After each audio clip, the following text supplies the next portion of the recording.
Adnan Syed was popular, handsome and athletic. Hae Min Lee was outgoing, intelligent and loved hard. Both were high school students with a lot of friends and good grades, just starting out in life. Their love story started with an invitation to the prom, but ended with a shocking murder that left Baltimore reeling for years. Welcome to my new series, The Dilemma, and we're going to talk about controversial murder cases where it's not clear that the convicted offender is actually guilty. And I feel like I need to make a quick disclaimer. I am not trying to offend anyone.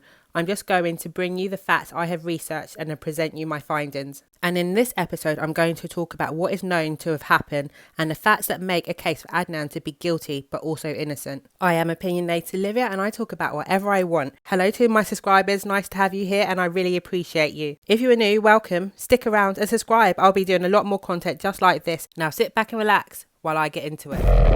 I think it's only right to start with Hae Min Lee, as she lost her life at such a young age and she deserves that respect. I find so often that victims are just an afterthought, and regardless of who is the murderer, Hae lost her life at such a young age and someone stole her future. She doesn't even have her own Wikipedia page. But guess what? There is a page called The Murder of Hae Min Lee. It's tragic that she's been reduced to this. All too often, murder victims become a detail of a case and are sidelined. With that said, I'm going to try and shed a light on who Hae Min Lee was, with as much respect as possible. Hae Min Lee was born on October the 15th, 1980 in South Korea. At the age of 12, she immigrated to the USA with her mother Young Kim and her brother Young Lee to live with her grandparents. Hae joined a magnet program at Woodlawn High School near Baltimore in Maryland. Hae's mother wanted the best for her children. She wanted them to get the best education so they could have the best futures. This was something that Hae was setting herself up for. I played field hockey for 2 years, I played lacrosse for 3 years, and I also managed boys wrestling. That's a lot to do. Do you have time to have a job while you're doing this? Yeah, I try to manage my schoolwork and my after-school work. It is reported that Hae competed at varsity level in both lacrosse and hockey. She was also on an honour roll. She was definitely an overachiever. She was literally so smart and engaged with her schoolwork, but also her extracurricular activities. I was on the wrestling team last year, and she was one of the assistants, managers. We got along very well. She was nice student at Woodlawn. Everybody liked her. Not only that, she had a job. She had hoped to become an optician and worked at Len Crafters after school. When described about her passion for sport, it is said that she grew into a leader. She was a dedicated player and she was mad if you weren't too. And in the popular podcast Serial, Hae's described as cheerful and light and funny. She loved the Titanic and sometimes put on nail polish just to pick it off again. She wasn't insecure, seemingly ever. Sprite was her favourite drink and the Dallas Cowboys were her favourite team. Not because she cared about football, but because she liked the colour blue and silver. And she could charm you without even trying. She was a good friend to her friends. She took on their problems and their pain and tried to help them the best she could. However, this summary has been criticised for compressing Hae's personality. And I mean, yes, it is definitely a romanticised idea, but what's wrong with that? Adnan Syed was born on the 21st of May 1980 in Baltimore, Maryland. He grew up in a strict Muslim household, and Adnan was considered a good son. He has 3 brothers. Like Hae, Adnan had excellent grades in high school, getting straight A's across the board. And he was also on a varsity football team. He was also popular and very well liked at school. He was even crowned the prince at his homecoming. But Adnan's parents were pretty strict. He was not supposed to speak to girls, drink, do drugs or have sex. His parents are Pakistani immigrants and all of these things are against the Muslim religion. You could say he lived a double life. He was a good Muslim boy at home, but at school he was a different person. He would drink and he started to date Hae, and I cannot criticise him for this. He was first generation growing up in America, so he's obviously going to be influenced by his surroundings, his peers and popular culture. I imagine his upbringing was very different to his parents. In 1998, Adnan and Hae were both studying at Woodlawn High School. They were friends and classmates and bonded over their similar interests and traits. Both were athletic, smart and outgoing. The pair attended prom together and this would be the start of their intense relationship. Hae was very much smitten by Adnan. She kept a diary and she would often write about her new boyfriend. One diary entry said, "I think I might just love him." And Adnan was also love-struck. He even wrote her a poem, which read, "I cherish this love I have found. Hailey, no doubt, she's my prior," which means love. At the start, they were both smitten. Young love's dream, but their love was forbidden for Adnan. Any romantic relationship outside of marriage was a complete no-no. And Hae was from a pretty traditional family too. What were they to do?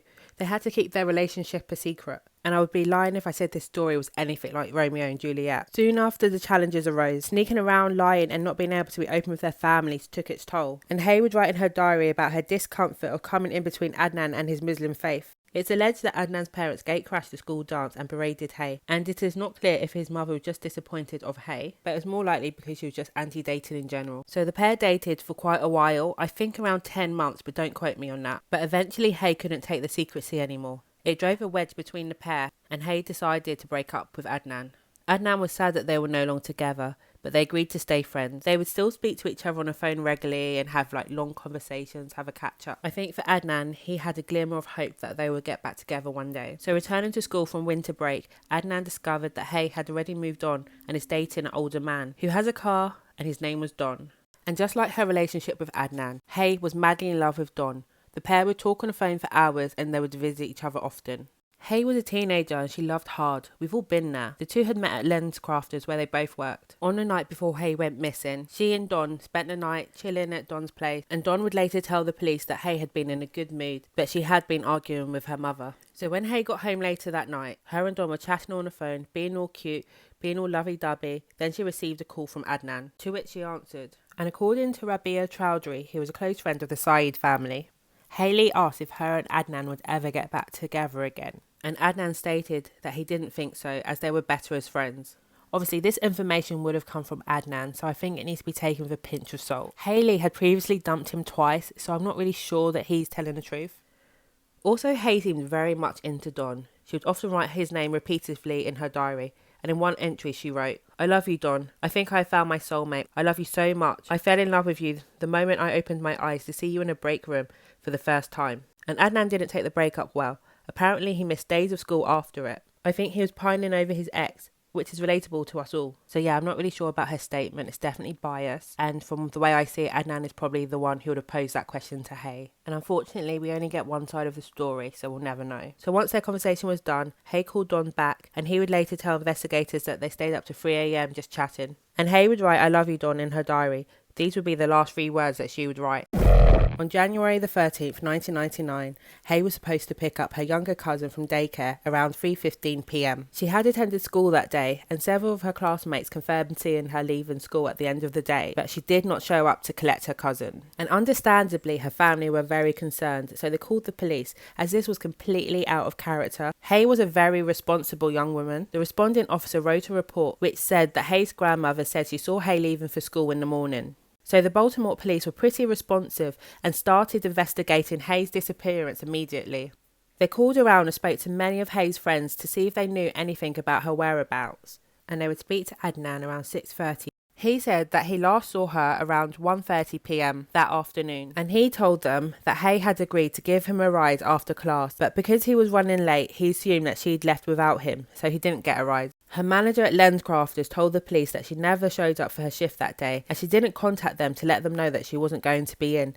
Once again, this was completely out of character for Hae. And the police also spoke to her boyfriend Don, who said he hadn't seen her that day. So yeah, it seemed like no one knew where she was. It was a complete mystery.